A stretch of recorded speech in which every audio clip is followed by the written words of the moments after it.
Но вот эта легитимность, непризнание. Непризнание чего? Но то, что сейчас пока вот США, Европа... Непризнание нашей власти, меня вы имеете в виду, не изменится? Что с приходом Трампа отношение к вам со стороны Запада изменится.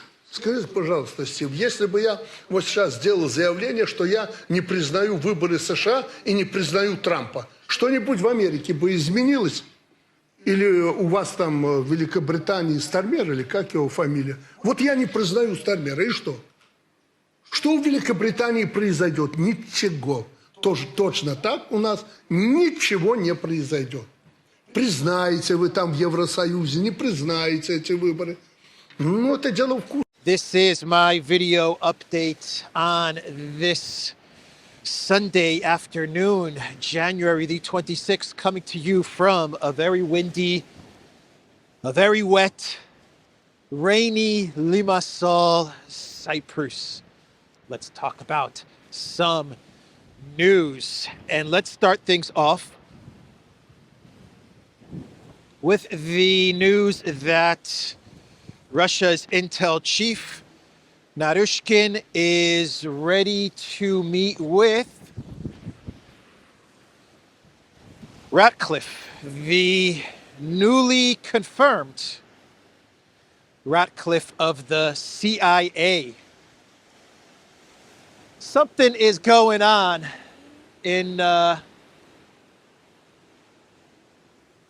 this whole Project Ukraine negotiation stuff between the United States and Russia. Something seems to be a cooking, because you had the Trump White House yesterday announce that that foreign aid, including Ukraine, was going to be paused for 90 days. This is coming from the State Department. We'll see if Hegseth and the Pentagon does the same, if they pause foreign aid weapons, if they pause weapons deliveries to Ukraine. We'll see what will happen now that Hegseth has been confirmed. You had that happened, and that happened yesterday, and at the same time as that was going on, you had Putin's interview that he gave, where he talked about the 2020 elections. But Putin also said in that interview that Russia is ready to speak with Trump. They view Trump as a pragmatic businessman negotiator. And Putin said that he's always had a good relationship with Trump and he's ready to speak with Trump. But Putin noted that he can't engage in negotiations when it comes to Project Ukraine, at least with the Ukraine side of things, because you have that law in the books, in the constitution in Ukraine, which says that Elensky cannot negotiate with Russia, with Putin. So Putin said in his interview yesterday, yeah, it's good to talk with Trump. We're all for it, but when it comes to negotiating on Project Ukraine, we have a lot of stuff to talk about, he said, but when it comes to negotiating specifically on Project Ukraine, there's really not much to talk about because we have this ban on negotiations with Russia. And right after Putin's statement, right after the freezing of foreign aid, right after Putin's statement, all of this is happening pretty much at the same time. You have the Green Goblin giving an interview to Ukraine media, and he says, well, you know, the whole banning negotiation with Russia thing, well, you know, that doesn't really count. That's what Elensky said yesterday in an interview. He is getting squeezed, man. My sense of things is that Elensky is getting squeezed. On the one side, the Trump White House is squeezing him. On the other side, Russia is playing along and they're squeezing Elensky, and he doesn't know what to do. He has no idea what to do, so he starts walking back the whole ban on negotiating with Russia. Let me get you his quote as far as what he said. He said that the banning of negotiations with Putin was dictated by the circumstances of the moment. It was the circumstances of the moment, eh, Podolyak? That's what Podolyak told me to do. He said, ban negotiations with Russia, and I ban them, but now circumstances different. I unban them. I unban negotiations with Russia. So something's going on. Something is absolutely going on. And then we had this announcement from Narushkin that Russia's ready to speak with the new CIA chief, Ratcliffe. And we all know how involved the CIA has been in Project Ukraine, not only the 3 years of the conflict, but for the past 20 or so years. So that's an update there on the front lines. We have the announcement. I imagine we're going to have an announcement probably by the time this video goes up from the Russian Ministry of Defense saying that Donetsk has been fully captured, or maybe that announcement has already gone up. We have the reports that Velika Novoselskaya is pretty much under full control of the Russian military. A catastrophic result for the Ukraine military there. They refused to retreat. Elensky would not let them retreat, and the reports are that they have suffered horrendous losses, maybe the worst, some of the worst losses of the 3-year war. And in Kursk, I don't know if everyone caught our interview with Patrick Lancaster, who was in Kursk. He said towards the end of that interview on the Duran that he spoke to a lot of military on the ground in Kursk, Russian military on the ground in Kursk. And they believe that within a couple of weeks to about another month, a month and change, that Ukraine will be fully pushed out of Kursk. So a catastrophe for the Elensky regime, for the Ukraine military. And of course, there are the rumors that Syrsky will be getting the axe very soon, the Ukraine military commander Syrsky. So today, Sunday, we have elections in, you see, I'm not the only one vlogging. I'm not the only one vlogging. Everyone's vlogging from Limassol. I don't know if they're talking about news, but they're vlogging. Anyway, we have the elections in Belarus. Elections in Belarus. And I believe this will be the 7th time that Lukashenko is going to be elected president. Yes, he will be elected president. Yes, these elections are tightly controlled. Absolutely.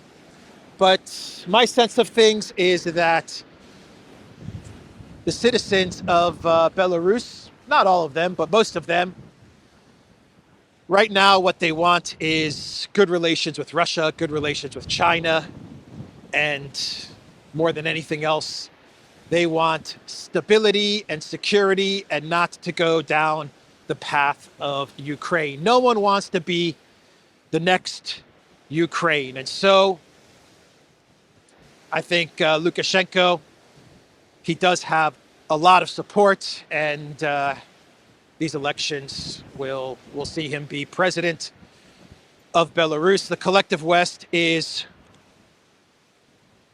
freaking out. Actually, the European Union, I don't think Trump really cares about this, but the EU is freaking out. They are calling these elections a sham. Well, yes, okay. These elections, you could say they are a sham, but you know what? The way I look at this, what's going on in Belarus 2025 is that in 2020, there was very open, very transparent very fair elections. Lukashenko did win those elections. We covered those elections in detail on the Duran, and he had about 55 to 60% support. Lukashenko is very popular in Belarus. Maybe not as much in the big cities like Minsk, but throughout the country, he does have a lot of support. And contrary to the narrative of the collective West, Lukashenko did win the elections. He didn't win with 80 or 90%. He probably won with around 55% of the vote. But in 2020, they tried to put together a regime change, a color revolution. And the way I look at it is that if the EU did not try to put together a color revolution in 2020 in Belarus, then you wouldn't have, and then everything that happened in Ukraine, obviously, then you wouldn't have in 2025 these very tightly controlled elections taking place right now in Belarus. If they had accepted the 2020 results, maybe 2025 would have been a very open election process. Maybe. But either way, you have the EU, what is she, the head of parliament? Roberta Metsola, she posted on X, tomorrow's election in Belarus is a sham. My message to the people of Belarus is, keep strong. We have your back. The time of dictatorship will be over. Democracy will prevail. That's right, people of Belarus. The EU has your back. They want to turn you into the next Ukraine. They have your back, absolutely. I always find it really funny listening to these these unelected EU officials talk about democracy and free and fair elections. What's going on in Romania, European Union? You want to explain what's going on in Romania? The cancellation of elections? You don't want to talk about that, do you, Roberta Metsola? You don't want to discuss Romania. Let's talk about Belarus instead.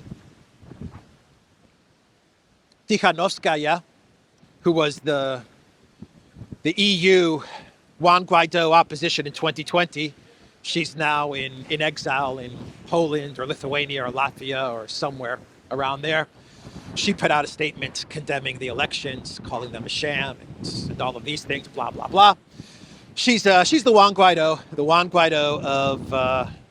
of Belarus. And Ukraine came out with a statement, the Elensky regime, and they said that before the results of the elections in Belarus, they already do not recognize the Lukashenko government, and they will not recognize the results. Before we even have the results or the vote takes place, Ukraine said that we don't recognize these elections.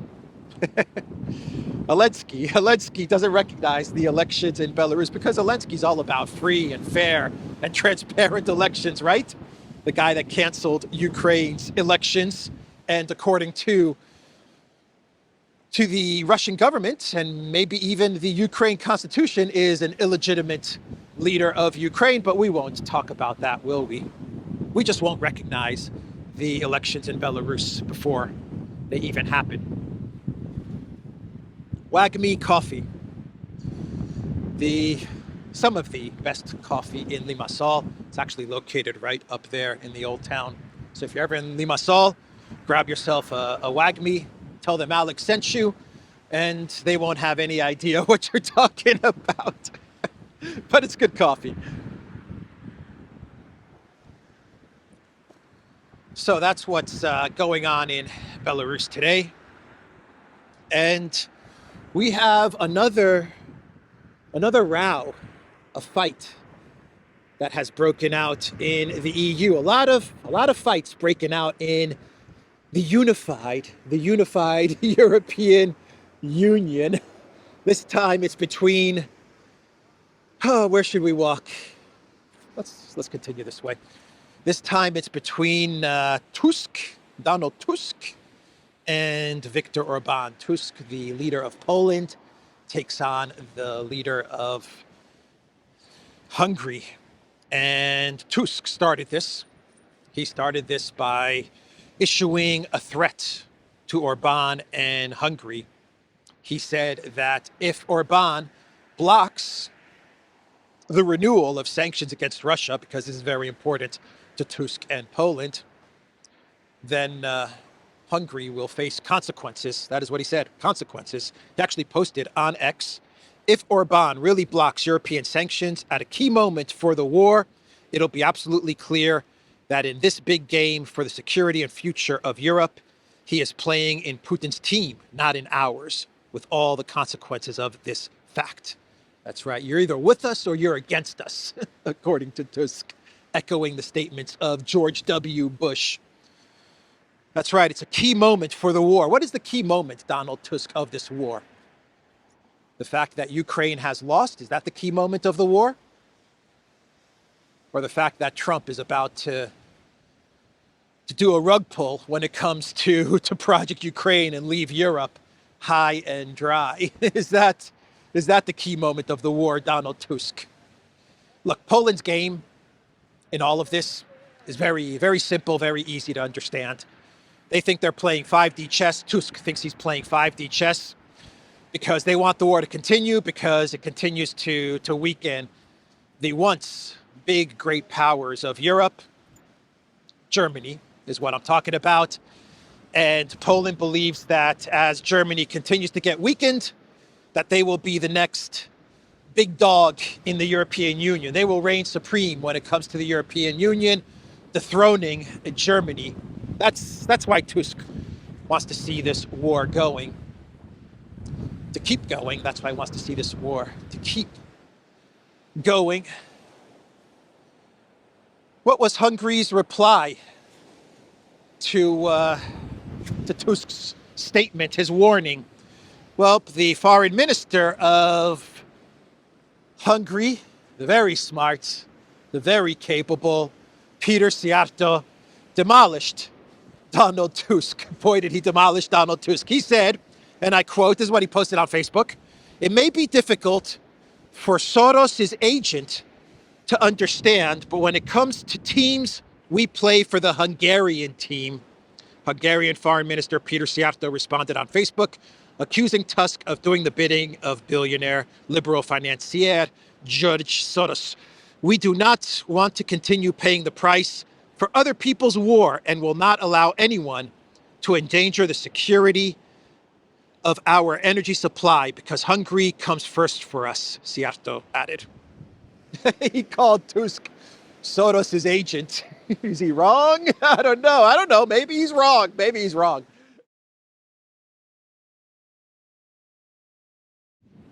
The birds, so beautiful.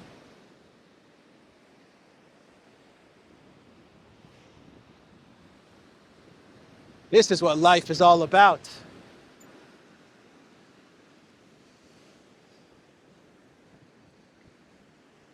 We have to talk about the news and all the bad things that are happening in the news. The birds, they're living it up.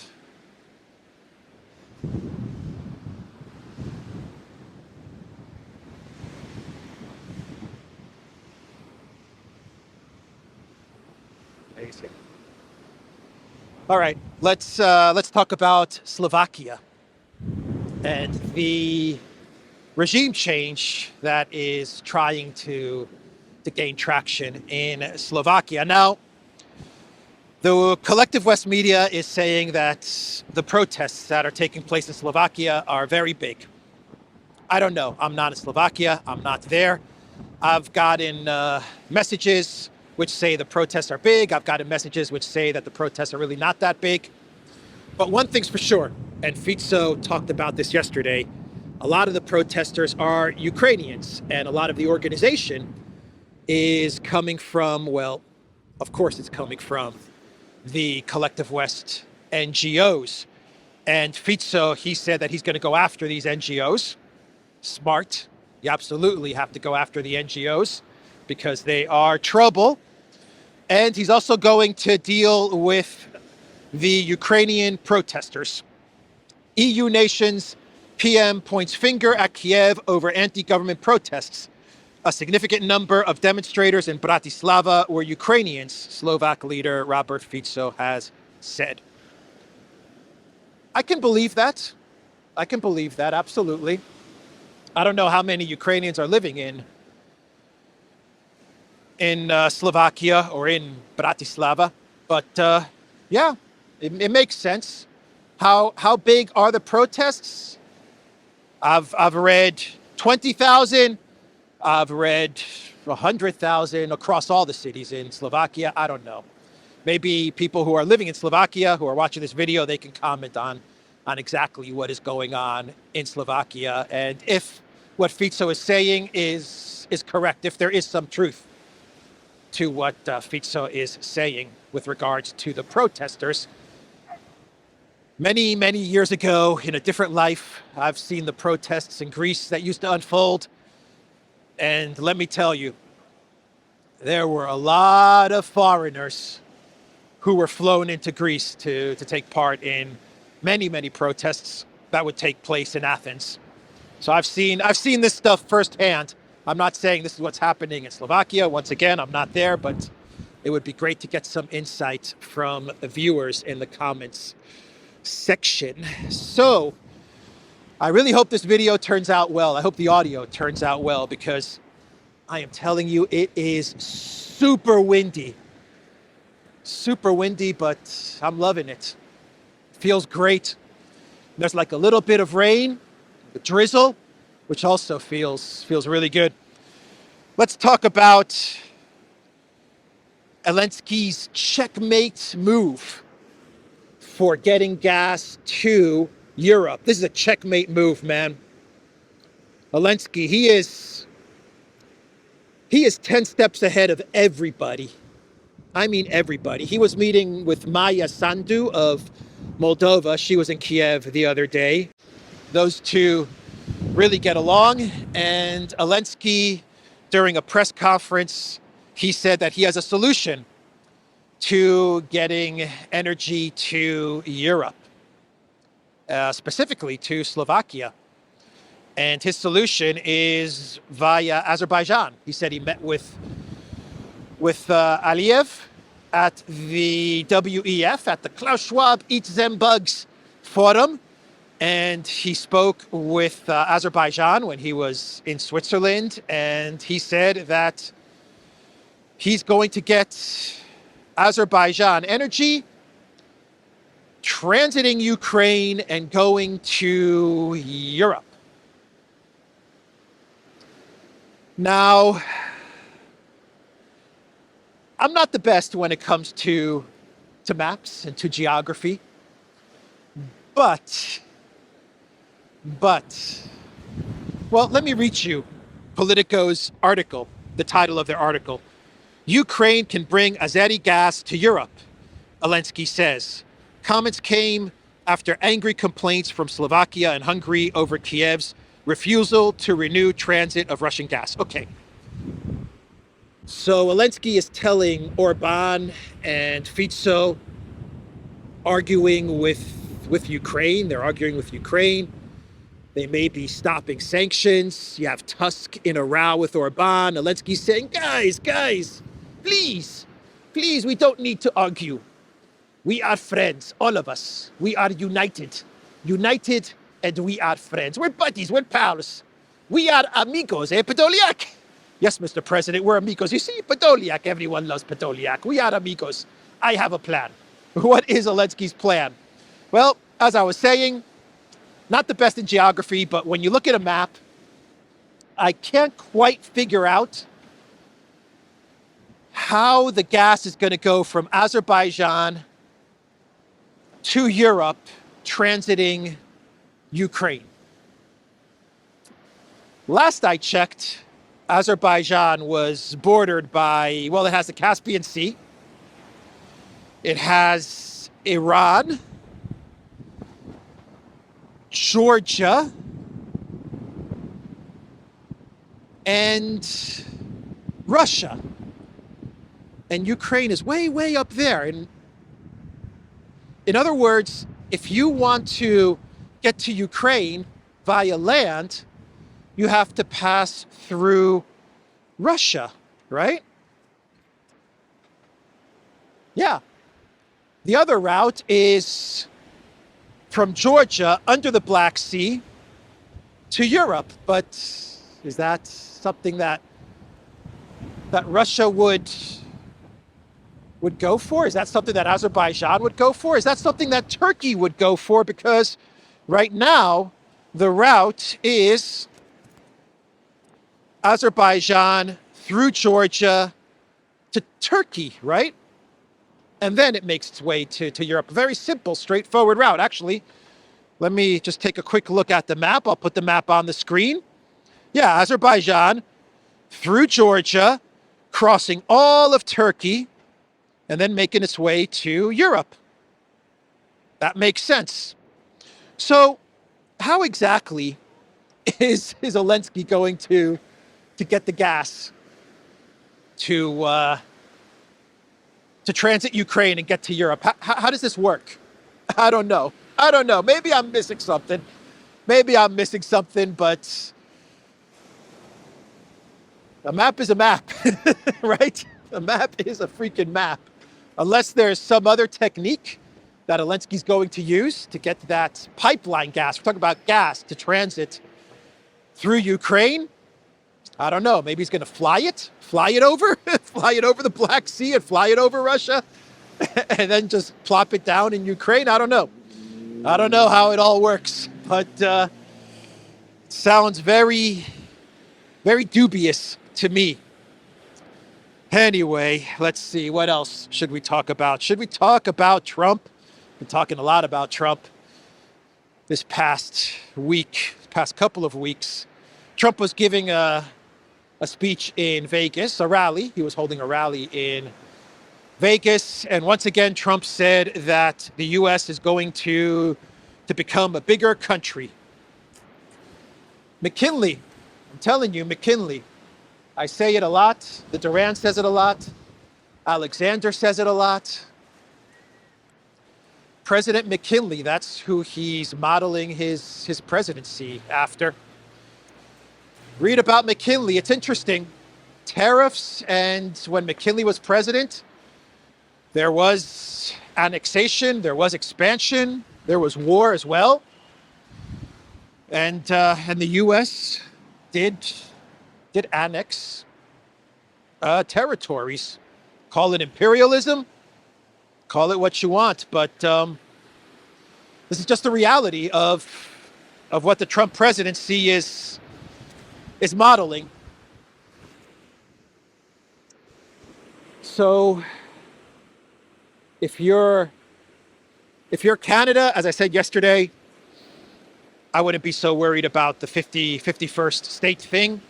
I would be looking more at getting good leadership in place to deal with Trump, to talk with Trump in the United States. You need good leadership. That's something that Canada doesn't have in Trudeau right now, and then I think everything will be fine. If you're Panama, it's going to be a tough situation, but I think the president is on it. I don't know. That's the feeling that I get when I listen to the president of Panama. He seems to be preparing. If you're Denmark and you're talking about Greenland, I don't know what to say, man. I don't know what to say. It's not going to be pretty for Denmark or for Europe. Trump said, we might be an enlarged country pretty soon. This is what he said in Vegas. For years, for decades, we were the same size to the square foot. Probably got smaller, actually, he said, adding that this could change soon. So the EU is saying that they're going to put their military in Greenland, or one of the EU military guys is saying we should put our military in Greenland because he said that the EU also has interests in Greenland. General Robert Breiger, he said the EU has interest in Greenland. It would make perfect sense not only to station U.S. forces in Greenland, as has been the case to date, but also to consider stationing EU soldiers there in the future, Breiger told Die Welt, referring to a major U.S. military base that has been there since the early 1940s.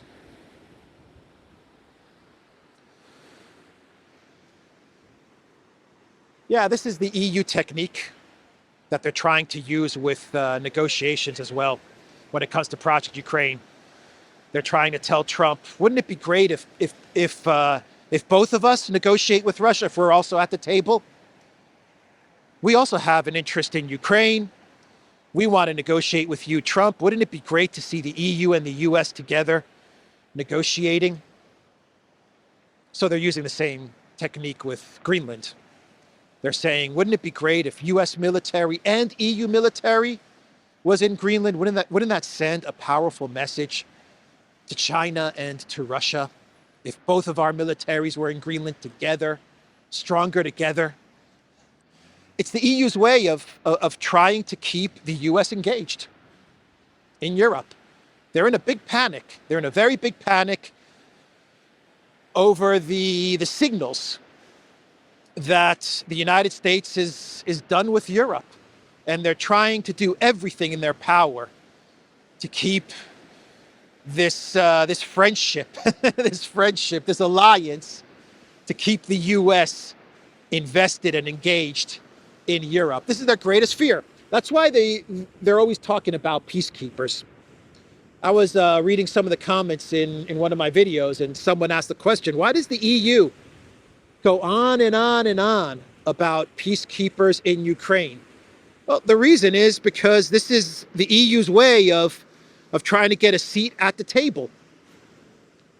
They don't want to be left out of the negotiations. That's why Elensky also said the other day that negotiations between Trump and Putin cannot happen without him being present. He has to be at the table when negotiations take place. Everyone is worried, rightly so, because I think this is what's going to happen. Trump is going to speak with Putin, and only Trump and Putin. And this is what Europe is afraid of. This is what Ukraine is afraid of. They don't want to be cut out of the loop. So that's why they're always talking about peacekeepers. They're trying to angle away into the eventual talks that are going to take place between Trump and Putin. Macron wants to be there. Stammer wants to be there. They want to be there to sabotage it, but they also want to be there because they want to know that the U.S. still cares, right? You still care about us, right? U.S., you still care. Please, Trump, tell us you still care. Oh, boy. All right. How are we doing on time? We're doing okay. What else should I discuss? The WHO is going to be cutting back on expenses after the news that Trump is pulling out of the WHO. Politico has an article with the title, WHO freezes hiring, restricts travel after U.S. withdrawal. Trump's planned exit has made our financial situation more acute, the WHO chief told staff. Yep, a lot of the money was coming from the U.S., according to the WHO. According to Tedros, a lot of the WHO's funding was coming from the U.S., and if the U.S. pulls out their money, then the WHO is going to have to cut back. So we have that news as well. Let's do some clown worlds and we'll wrap this video up. Remember the story about the psychiatrist, the Ukraine psychiatrist, who allegedly was being investigated for stealing $1 million of U.S. aid to Ukraine, and he had a couple $100,000 in cash, a couple cars, and he was going to buy apartments, or he had some apartments as well. I don't know. The reports are, and I can't confirm any of this, but the reports are that this psychiatrist was going to use the U.S. foreign aid money. A psychiatrist, this is a Ukrainian psychiatrist, somehow ended up with $1 million of U.S. foreign aid. He was going to use some of this money to buy a villa in Turkey for 650,000 euros. I can't confirm any of this. This may be bogus. This may be fake. But I'm throwing it out there because during Clown World, we do play it fast and loose. So yeah, those are the reports, the update on the psychiatrist. So he will be He will be doing his appointments online. You see, he'll be living in Turkey in a fabulous villa on the beach. And anyone that wants to seek therapy from this psychiatrist, they can do it via the internet, man, via Zoom, right? Anyway, we have that story. And then we have The Sun with this article. The Sun, the UK Sun, always reliable news source. They put out this title, Ping Ping Pong. Navy bosses feared suspicious pings were Russian drones targeting UK nuclear subs, but it was really a farting whale.